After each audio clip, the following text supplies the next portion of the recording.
Assalamualaikum warahmatullahi wabarakatuh. Alhamdulillah allazi khalaqal maut wal hayat liyabluwakum ayyukum ahsanu amala. Asyhadu an la ilaha illallah wa asyhadu anna Muhammadan abduhu wa rasuluhu allazi la nabiyya ba'da. Allahumma sholli ala Muhammad wa ala alihi wa ashabihi ajma'in. Amma ba'd.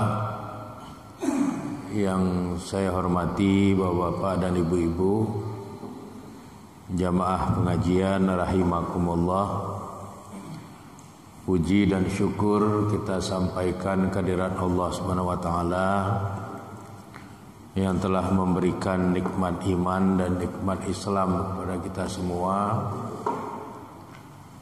Mudah-mudahan nikmat iman dan nikmat Islam itu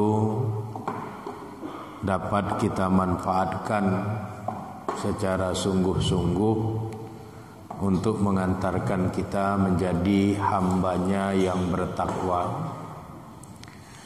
Selanjutnya selawat beriring salam tidak henti-hentinya kita mohonkan kepada Allah Subhanahu wa taala agar tercurahkan kepada Rasulnya Nabi Muhammad sallallahu alaihi wasallam beserta keluarga, para sahabat dan semua pengikut beliau yang setia hingga tegaknya hari berbangkit kelak. Adapun materi pengajian kita pada malam hari ini berkaitan dengan taat untuk mendapatkan rahmat. Di dalam Islam, ketaatan seorang hamba kepada Allah Subhanahu wa taala ini akan menentukan rahmat Allah terhadap dirinya.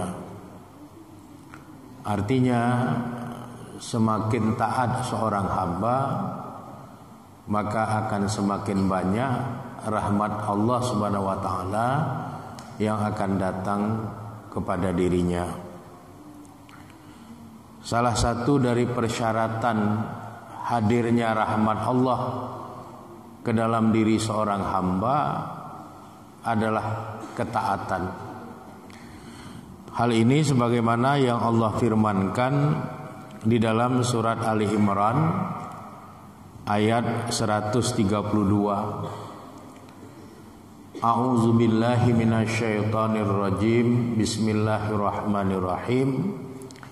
Wa atiullaha war rasula la'allakum turhamun. Dan taatlah kamu sekalian kepada Allah dan taatlah kamu sekalian kepada Rasul, la'allakum turhamun, mudah-mudahan kamu mendapatkan rahmat. Ada beberapa ayat lain di dalam Al-Quran yang memerintahkan kepada kita untuk taat kepada Allah dan Rasulnya. Misalnya surat An-Nisa surat keempat ayat 80. Wa may yuti'ir rasula faqad ata Allah. Siapapun yang mentaati Rasul, maka sungguh dia telah mentaati Allah. Surat An-Nisa ayat 80 ini memiliki asbabun nuzul, memiliki sebab-sebab kenapa ayat ini turun. Ayat ini turun berkaitan dengan seorang sahabat yang bernama Zubair. Zubair bin Awam ini punya ikatan kekerabatan dengan Nabi Muhammad sallallahu alaihi wasallam. Pada suatu hari Zubair menyiram perladangan kurmanya, kemudian diprotes oleh salah seorang sahabat dari kalangan Ansor. Lalu keduanya pergi menghadap Rasul. Rasul memberikan petunjuk bahwa cara penyiraman air yang paling tepat itu adalah dimulai dari dataran yang lebih tinggi, kemudian turun ke dataran yang lebih rendah sesuai dengan sifat air. Tetapi apa yang ditentukan oleh Rasulullah SAW ini ditolak, ditentang oleh seorang laki-laki dari kalangan Ansor tadi. Dengan demikian berarti dia telah menentang Nabi. Dia sudah menolak mentaati Nabi. Dan ini adalah sesuatu yang bisa mendatangkan murka Allah. Maka kemudian turunlah surat An-Nisa ayat 80. Mayuti'ir Rasul, siapa yang mentaati Rasul, faqad ata Allah, maka sungguh dia telah taat kepada Allah. Sehingga di dalam catatan sejarah dituliskan sahabat Ansor ini akhir hayatnya itu mengalami banyak penderitaan karena rahmat Allah itu dicabut dari dirinya dikarenakan dia menentang apa yang telah ditetapkan oleh Rasulullah Sallallahu Alaihi Wasallam. Pohon kurmanya satu-satu mati, tidak jelas apa yang menjadi penyebab matinya pohon kurma itu.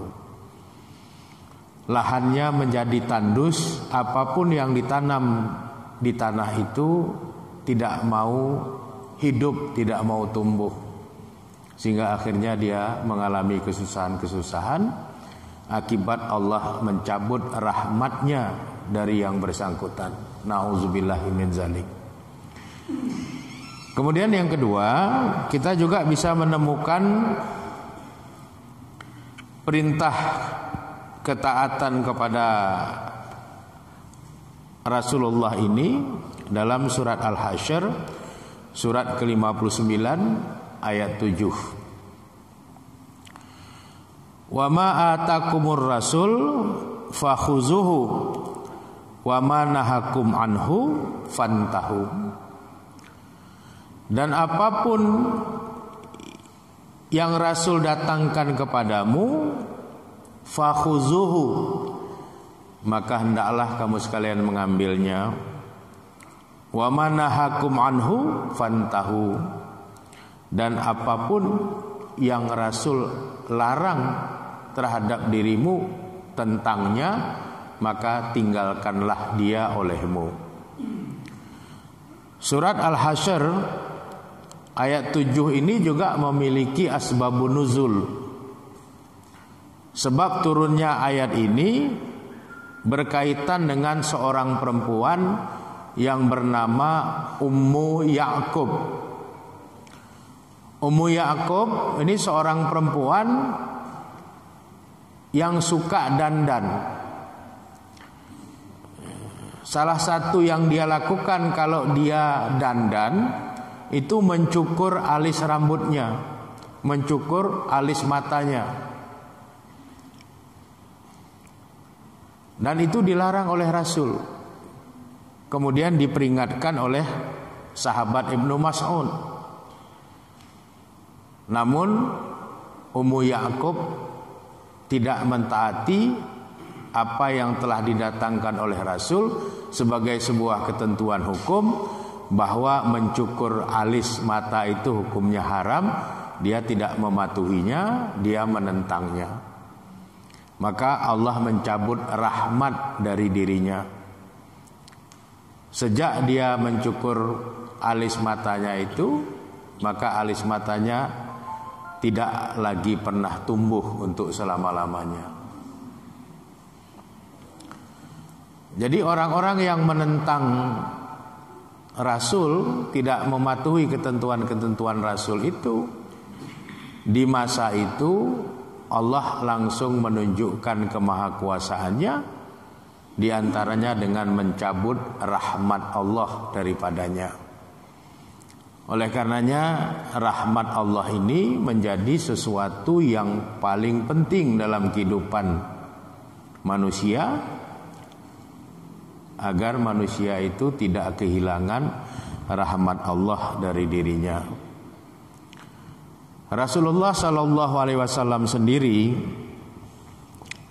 sebagaimana yang termaktub di dalam hadis riwayat Imam Tirmizi, nomor hadis 3341 dari sahabat Ibnu Abbas, salah satu dari sekian banyak doa yang selalu Nabi mohonkan kepada Allah, itu adalah Nabi memohon adanya rahmat Allah atas diri beliau.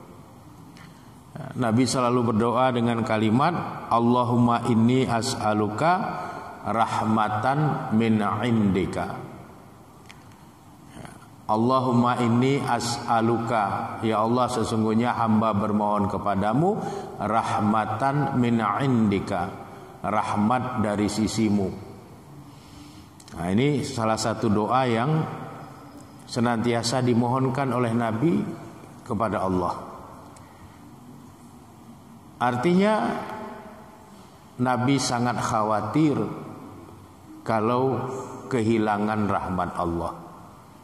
Jadi kalau Nabi saja khawatir, apalagi kita. Nah, tentunya kita lebih giat, lebih bersemangat untuk senantiasa bermohon kepada Allah agar rahmat Allah itu senantiasa hadir, datang dalam kehidupan kita. Kenapa begitu penting rahmat bagi seorang hamba?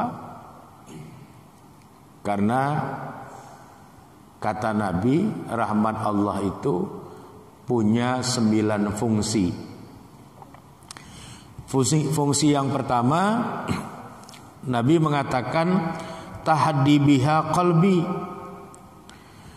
Dengannya, dengan rahmat itu engkau ya Allah memberi petunjuk ke dalam batinku.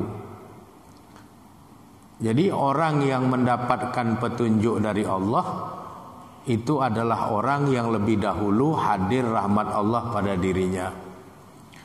Dan tidak semua orang bisa mendapatkan hidayah karena tidak ada rahmat Allah atas dirinya. Meskipun ya, dia memiliki hubungan nasab, hubungan darah yang sangat dekat dengan orang-orang soleh, atau bahkan dengan para nabi atau dengan para rasul. Nabi Nuh alaihissalam, anaknya tidak mendapatkan hidayah, itu artinya tidak ada rahmat Allah atas anaknya itu. Nabi Lut, istrinya tidak mendapatkan hidayah karena rahmat Allah tidak hadir bersamanya. Abu Talib, paman kandung Nabi Muhammad SAW, tidak mendapatkan hidayah karena rahmat Allah tidak hadir bersamanya. Banyak hal-hal yang seperti itu di dalam kehidupan. Makanya Nabi bermohon, Allahumma inni as'aluka rahmatan min indika.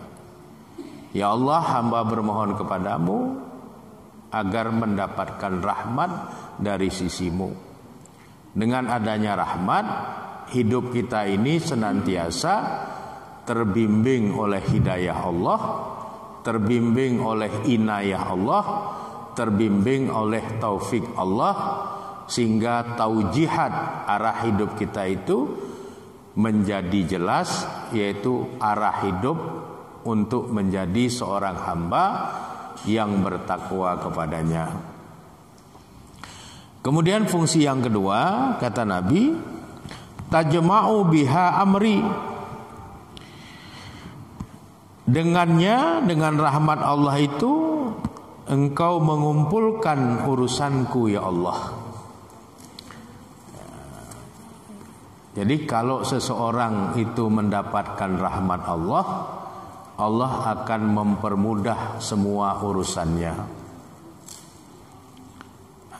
Sehingga kalau kita dalam hidup ini banyak sekali mengalami kesulitan-kesulitan, kita harus melihat ke dalam diri kita, kesalahan apa yang kita lakukan, dosa apa yang kita lakukan, lalu mohon ampunlah kepada Allah. Mudah-mudahan Allah mengampuni. Dengan demikian rahmat Allah akan kembali hadir pada diri kita, sehingga urusan-urusan kita, baik untuk urusan dunia maupun untuk urusan akhirat, ini akan menjadi mudah. Kemudian yang ketiga, fungsi daripada rahmat itu adalah talummu biha sya'asi.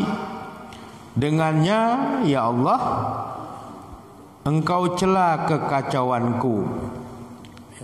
Jadi hadirnya rahmat Allah pada diri seorang hamba ini membuat hidup hamba Allah itu menjadi tertib. Jadi kalau hidup seorang hamba itu tidak tertib, ini salah satu indikasi bahwa rahmat Allah itu sedang jauh dari dirinya. Contoh hidup tidak tertib itu seperti apa? Dia tidak bisa mendisiplinkan diri kapan dia beribadah, kapan dia mencari rezeki, kapan dia bercengkerama dengan anak dan istrinya. Ini menjadi kacau semuanya. Jadi supaya tidak menjadi kacau, itu dibutuhkan rahmat Allah. Ya. Jadi kalau orang hidup tertib, itu artinya hadir rahmat Allah di dalam diri yang bersangkutan.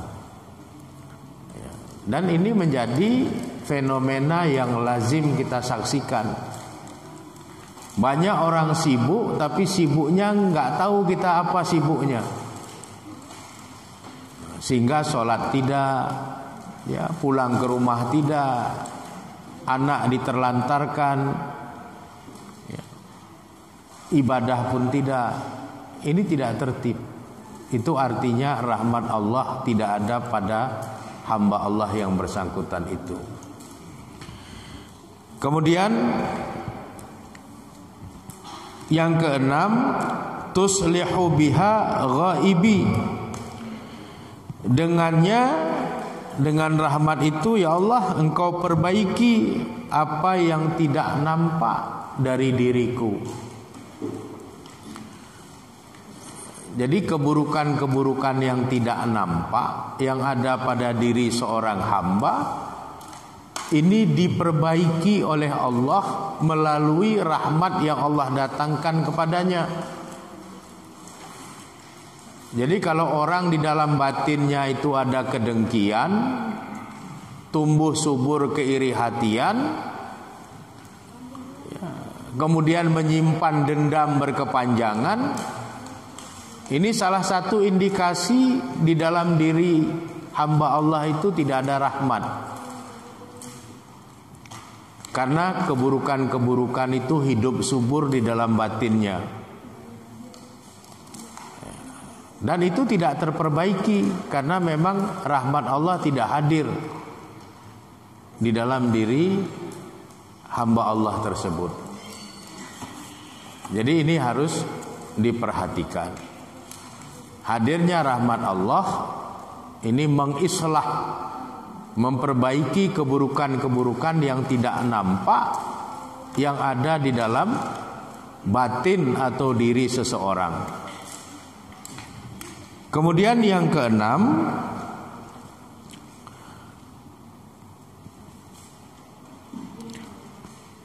yang kelima, tarfa'u biha syahidi.